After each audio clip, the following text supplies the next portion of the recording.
Most people think financial freedom is a finish line they'll cross someday, somewhere out in the fog of the future. They imagine it as a feeling more than a number. And that's exactly the problem. I did the math, and the results are not what you expect. Because when you actually run the calculation, the gap between where you are right now and true financial freedom is either far smaller or far larger than your gut tells you, and your gut has almost nothing to do with your income. I have seen people earning $400,000 a year who are, mathematically, further from freedom than a teacher earning $65,000. The math is simple.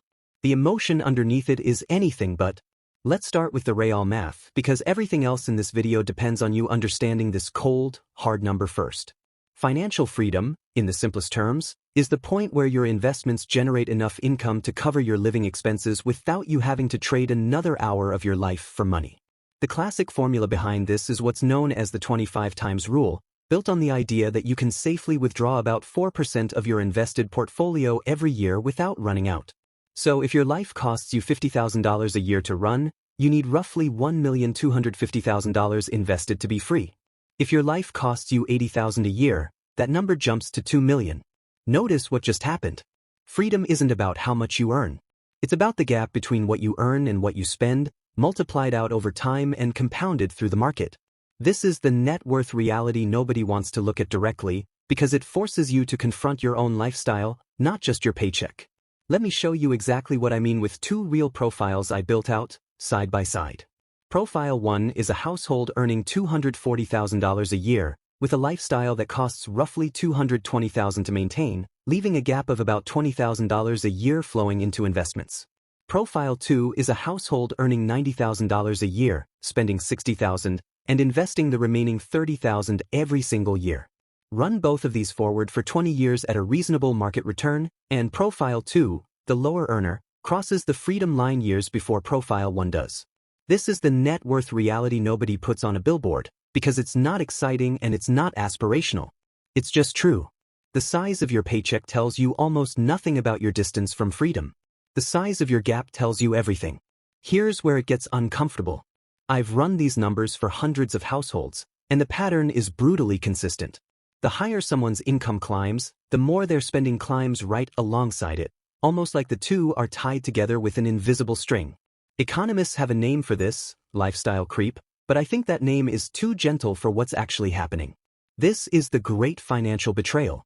You are promised that more income equals more freedom, and instead, more income quietly finances a bigger house, a nicer car, private school tuition, and dinners out that erase the very gap that was supposed to set you free.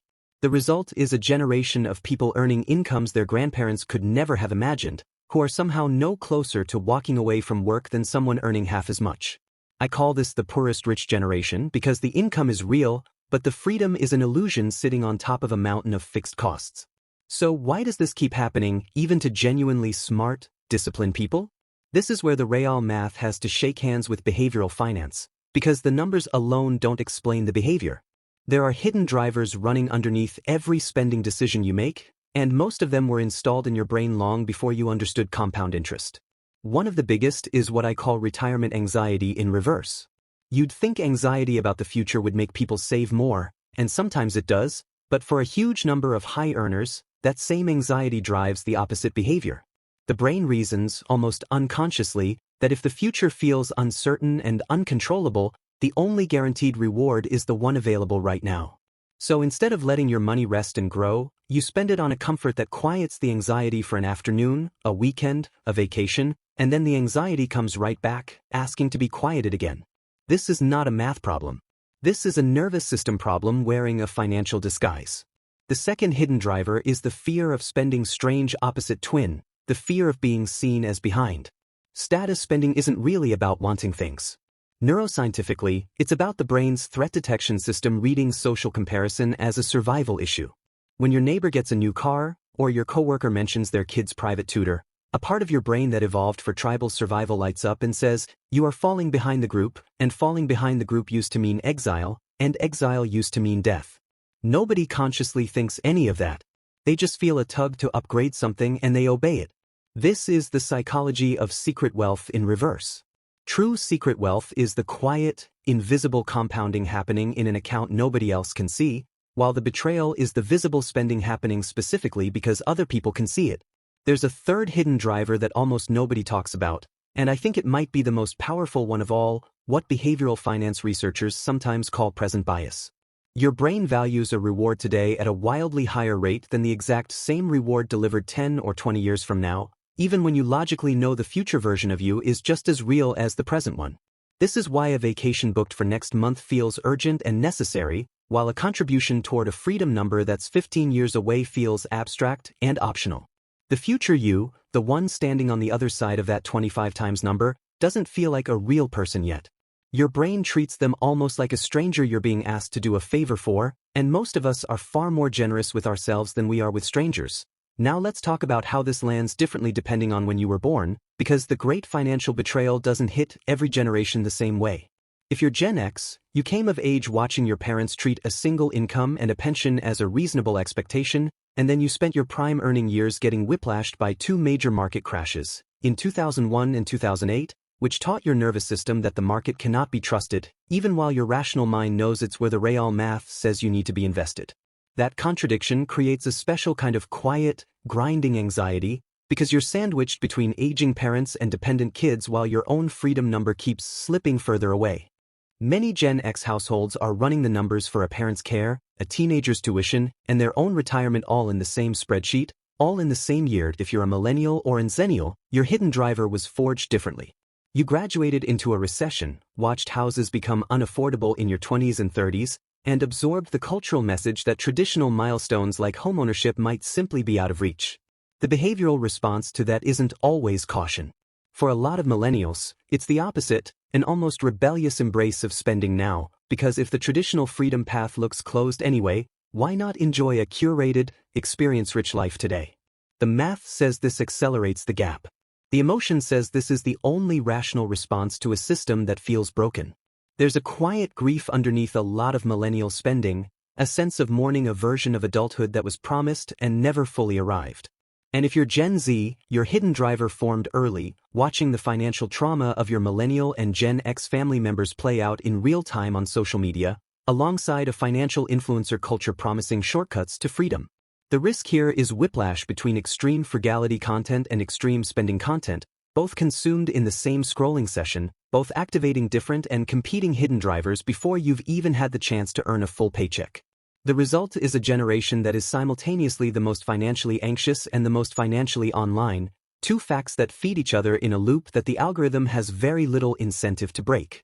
So how do you actually close the gap between your real math and your hidden drivers? This is the rational conclusion, and it isn't about cutting out coffee or shaming yourself for a vacation. It starts with calculating your actual freedom number, the real 25 times figure based on what your specific life costs to run, not some generic number you saw online. Once that number exists in black and white, it stops being an abstract fear and becomes a concrete target, and concrete targets are something the anxious brain can actually plan around instead of spiraling about.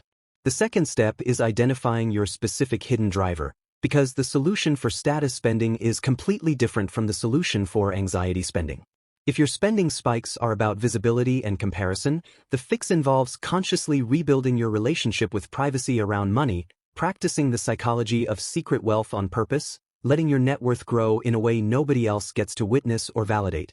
If your spending spikes are about soothing uncertainty, the fix involves building what behavioral finance calls a worry budget, a specific, bounded amount you're allowed to spend guilt-free, so the anxious brain gets its release valve without hijacking the entire plan.